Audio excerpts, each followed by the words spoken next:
Hello student. Delhi coaching Korba के YouTube channel में आपका स्वागत है। मैं डायरेक्टर दीपक पुपटानी।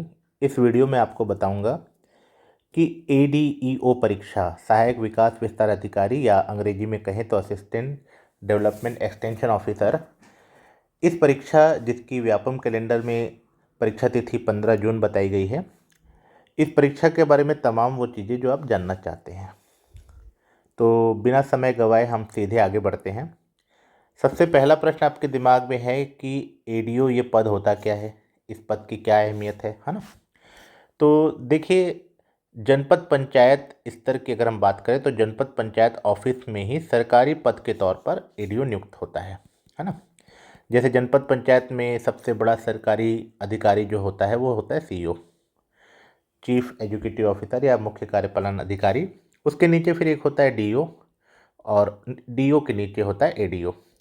तो मेनली जनपद पंचायत ऑफिस में सिटिंग होती है ADO की, और ADO का काम होता है कि जो भी ग्राम पंचायत स्तर की योजनाएं हैं, है ना, यानी कि राज्य सरकार की योजनाएं हैं किसी ग्राम पंचायत में लागू की जानी है, तो वो योजनाएं ठीक तरह से लागू हुई कि नहीं, इसका सुपरविजन करना ADO की मुख्य जिम्मेदारी होती है।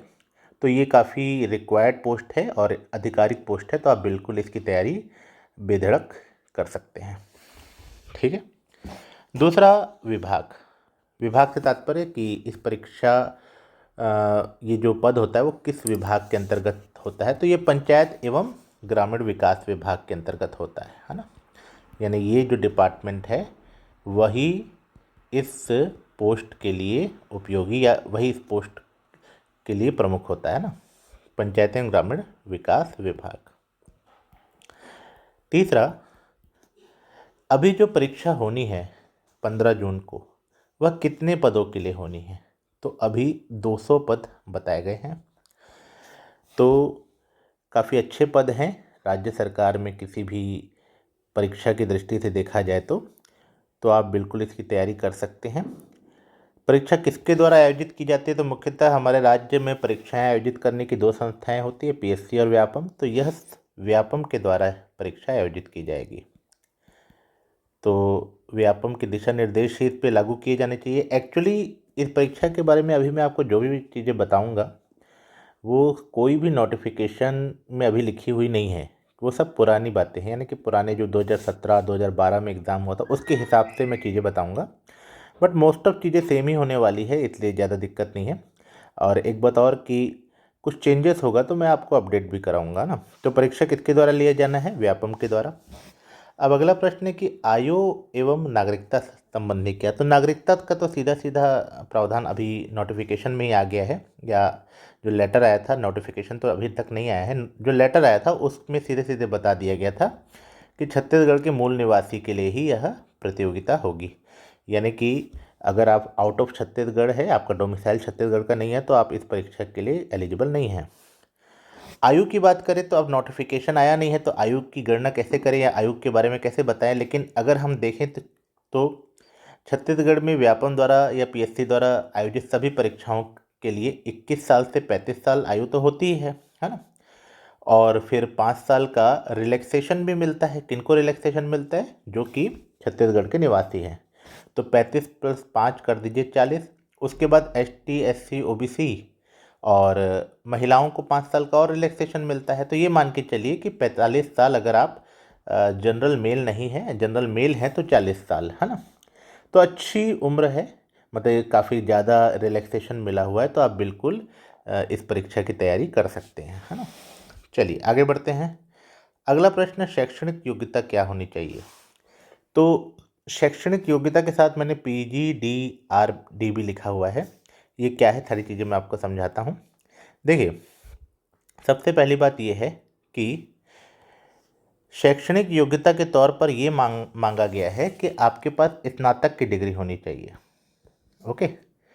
दूसरी बात ये कि स्नातक की डिग्री होने के साथ अगर आपके पास PGDRD यानी post graduation diploma in rural development, या समझ लीजिए एक डिप्लोमा कोर्स होता है जो रूरल डेवलपमेंट में होता है, अगर ये आपके पास होता है तो आपको स्पेशल बेनिफिट मिल सकता है। हालांकि ये जानकारी मैं आपको पुराने एग्जामों के आधार पर ही दे रहा हूँ। पुराने एग्जामों में देखा गया है कि इस परीक्षा के आयोजन के दौरान स्नातक यानी ग्रेजुएशन की डिग्री के साथ अगर PGDRD की डिग्री है तो 15 नंबर एक्स्ट्रा मिलते हैं। तो हो सकता है इस बार भी इस चीज़ को रखा जाए या ना रखा जाए, दोनों बातें हो सकती है, लेकिन रखा जाएगा क्योंकि जो लोग PGDRD करते हैं वो हमेशा ये दबाव डालेंगे कि भाई हमारी डिग्री का कुछ विशेष महत्व तो होना चाहिए किसी विशेष परीक्षा के लिए। तो निश्चित रूप से मुझे लग रहा है कि डिग्री को शामिल किया जाएगा अतिरिक्त नंबर के लिए, है ना। तो याद रखिएगा स्नातक प्लस। कई विद्यार्थी पूछते हैं कि सर क्या मैं अभी फाइनल ईयर दे रहा हूँ तो क्या ऐसी कंडीशन में मुझे एग्ज़ाम दिलाना चाहिए। तो देखिए ऐसा ऑप्शन तो होता है, अपीयरिंग एग्ज़ाम आप दिला सकते हैं, लेकिन फाइनल जो इंटरव्यू होता है इसमें तो खैर इंटरव्यू नहीं होगा, यानी कि समझ लीजिए डॉक्यूमेंट वेरिफिकेशन वगैरह जब होते हैं उस समय तक अगर आप अपनी डिग्री प्राप्त कर चुके हैं तो उसी कंडीशन में आप एग्ज़ाम दिलाइए। अदरवाइज़ थोड़ा सा वेट कर लीजिए, ग्रेजुएशन पूरा हो जाने दीजिए, डिग्री हाथ में आ जाने दीजिए, उसके बाद ही आप इस एग्ज़ाम में बैठिएगा। अगला क्वेश्चन, एग्ज़ाम नोटिफिकेशन एवं परीक्षा तिथि। तो परीक्षा तिथि तो बता दी गई है 15 जून, ठीक है, 2025, तो इसमें कोई संशय नहीं है। एग्ज़ाम नोटिफिकेशन आमतौर पर 1 महीना या 45 दिन या 2 महीना पहले आ जाता है। तो जून को एग्ज़ाम है तो मान के चलिए अप्रैल या फिर मई में नोटिफिकेशन आ जाएगा। जब नोटिफिकेशन आएगा तो हम फिर से एक वीडियो बनाएंगे और इसमें आपको इस जो नई चीज़ें जुड़ी है, जो सिलेबस में चेंजेस हुए हैं वगैरह वगैरह बताएंगे, है ना। चलिए आगे बढ़ते हैं। अब सबसे महत्वपूर्ण क्वेश्चन कि इसका सिलेबस क्या होना चाहिए। देखिए परीक्षा भले 15 जून को है लेकिन तैयारी तो आपको आज से अभी से करनी है। अब आपके सब दिमाग में क्वेश्चन ये है कि भाई सिलेबस ही नहीं पता होगा तो हम तैयारी कैसे करेंगे, नोटिफिकेशन भी नहीं आया है, तो नोटिफिकेशन नहीं आया है तो आप कैसे तैयारी करें। तो देखिए बहुत कॉमन सी बात है कि ये जो पद होता है ADO, उसके लिए आपको अ, ग्राम स्तर पर करना होता है। तो ग्राम स्तर पर काम करने के लिए जो आपको बेसिक नॉलेज होनी चाहिए वो इस सिलेबस की होनी चाहिए जो आमतौर पर पिछले 2 परीक्षाओं में पूछे जा चुके हैं, यानी पिछले 2 परीक्षाओं में ये सिलेबस रहा है और इस बार भी होना चाहिए।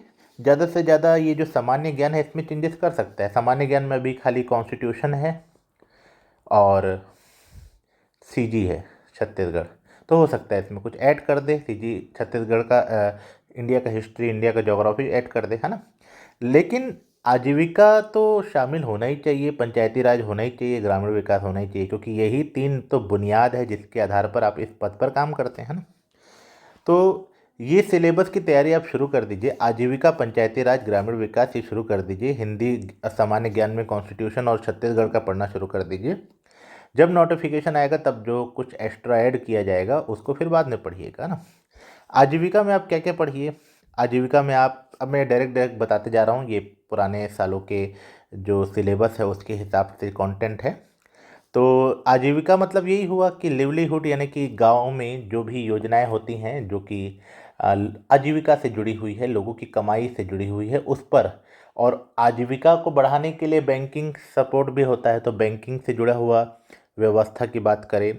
आजीविका का ही एक प्रकार होता है पशुधन। तो ये देखिए एग्रीकल्चर से जुड़ी हुई सारी योजनाओं और एग्रीकल्चर से जुड़े जितने भी फैक्टर होते हैं उस सबकी प्रिपरेशन करनी है। राष्ट्रीय आजीविका मिशन बहुत इम्पोर्टेंट मिशन है।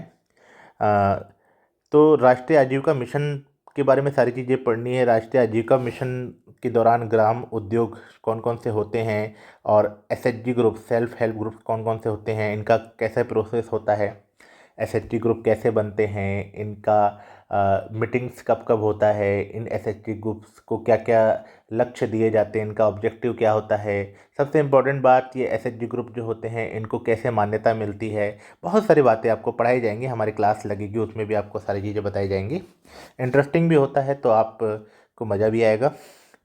फिर इन्हीं आजीविका परियोजनाओं के लिए बैंकिंग की बैंकिंग सिस्टम कैसा होता है। बैंकिंग या सरल भाषा में ऐसे समझिए कि जैसे क्षेत्रीय ग्रामीण बैंक होते हैं, सहकारिता बैंक होते हैं, ये सभी बैंक लोगों को जो लोन देते हैं उनके क्या क्राइटेरिया होते हैं और किन किन चीज़ों को पूरा करने पर लोन मिलता है वगैरह वगैरह, है ना।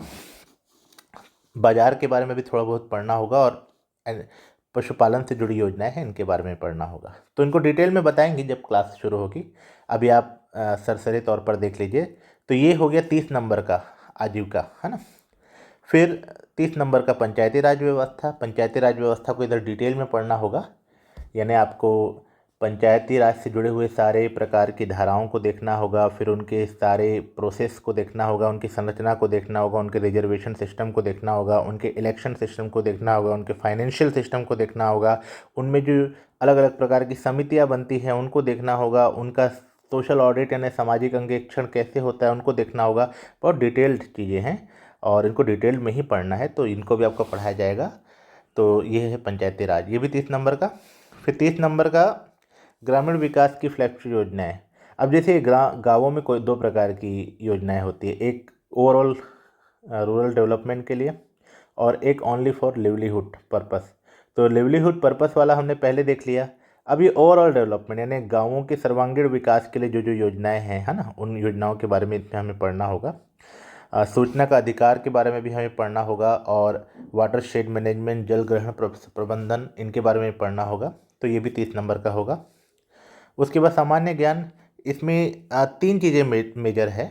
एक है करंट इंडिया का करंट और छत्तीसगढ़ का करंट। छत्तीसगढ़ का करंट ज़्यादा फोकस कीजिएगा। दूसरा है कॉन्स्टिट्यूशन। अब कॉन्स्टिट्यूशन डाला गया है, हो सकता है अभी और बढ़ जाए, तो कॉन्स्टिट्यूशन को तो पढ़ ही लीजिए। उसके बाद छत्तीसगढ़। अब छत्तीसगढ़ बोलने से ऐसा नहीं है कि कोई छोटी मोटी चीज़ है, छत्तीसगढ़ यानी बहुत सारी चीज़ों से मिलकर बनता है। छत्तीसगढ़ का हिस्ट्री, छत्तीसगढ़ का ज्योग्राफी, छत्तीसगढ़ का एडमिनिस्ट्रेशन, छत्तीसगढ़ के ट्राइब्स, छत्तीसगढ़ का कल्चर, छत्तीसगढ़ के डांस, फोक डांस और छत्तीसगढ़ के फोक सॉन्ग्स वगैरह, छत्तीसगढ़ के पुरस्कार। बहुत लंबा है, यानी छत्तीसगढ़ की हमारी क्लास ही 5 से 6 महीने की होती है। हालांकि अभी तो चूँकि हम शॉर्ट बैच बनाएंगे तो उसको थोड़ा जल्दी जल्दी ख़त्म करेंगे। ये भी है पुरातात्विक एवं पर्यटन स्थल। ओके, तो 3 मेजर चीज़ें हैं 30 नंबर के लिए, करेंट, कॉन्स्टिट्यूशन एंड छत्तीसगढ़। और फिर 30 नंबर के लिए आता है हिंदी। हिंदी में तो बेसिक जो भी ग्रामर होता है हिंदी का, जैसे वर्ण विचार, शब्द रचना, पद एवं पद भेद, संज्ञा, वाक्य परिचय, वाक्य के अंग वगैरह वगैरह, तो ये तो खैर आप पहले से परिचित है, हर परीक्षा में आपको इसका सामना करना पड़ता है। तो ये भी 30 नंबर का आएगा। ओके, तो एक क्वेश्चन आपके दिमाग में और उठ रहा होगा कि सर ये कितने नंबरों का होगा, कितने घंटे का होगा। तो अगर हम पूर्व की बात करें तो इसमें जो पेपर हुआ करता था वो हुआ करता था 150 प्रश्नों का। जैसे मैंने आपको बताया 30 नंबर, तो 30 यानी कि 150 प्रश्नों का होता था, 2 घंटे का होता था।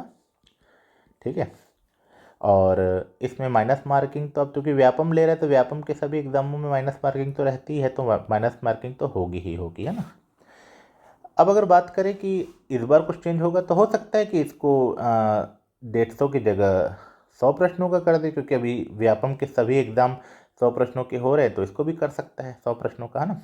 जो 30 है वो 20 कर सकता है। तो कोई दिक्कत नहीं, इन सब चीज़ों पर ज़्यादा विचार मत कीजिए। जो चीज़ें पता नहीं है उस पर कहें विचार करें। हमें सिलेबस का आइडिया है कि यही सिलेबस आएगा, तो उसकी प्रिपरेशन शुरू कर दीजिए। जब नोटिफिकेशन आएगा तो हम उसको बता देंगे कि अब इतने क्वेश्चन पूछे जाएंगे, तो इतना इस क्षेत्र को ज़्यादा प्रायोरिटी देना है और इतने समय में होगा इतना माइनस मार्किंग। तो वो सब चीज़ें हम बाद में चर्चा करेंगे ना। तो सबसे अहम क्वेश्चन कि भाई इसके लिए हमारी कोचिंग में कोई बैच चल रहा है, तो यस, हमारे कोचिंग में 13 फरवरी से बैच शुरू हो रहा है। और ये जो बैच होगा यह सुबह का समय अगर देखा जाए तो 8:30 से लेकर 10:30 का समय रहेगा, और शाम का समय देखा जाए तो 6 से 8 का समय रहेगा। आप दोनों ही समय में किसी भी समय पे आ सकते हैं। 2 दिन का हम डेमो क्लास भी देंगे। ऑफलाइन ऑनलाइन दोनों क्लास की सुविधा आपके पास रहेगी, आप किसी को भी चॉइस कर सकते हैं। और इसमें टेस्ट सीरीज भी रहेगा। सबसे महत्वपूर्ण बात, इसमें हम आपको सारा सिलेबस 15 जून से पहले ख़त्म कराएंगे, इसकी आपको गारंटी देंगे, है ना। तो ठीक है, आपको कोई भी अगर और क्वेश्चन होगा तो आप डिस्क्रिप्शन में कमेंट में पूछ सकते हैं। और मैंने जानकारी के दौरान अगर कुछ जानकारी गलत बताई हो या तो बिल्कुल आप उसे मुझे बता सकते हैं, कोई दिक्कत नहीं है, हम उसको रेक्टिफाई कर देंगे। शुक्रिया, जय हिंद।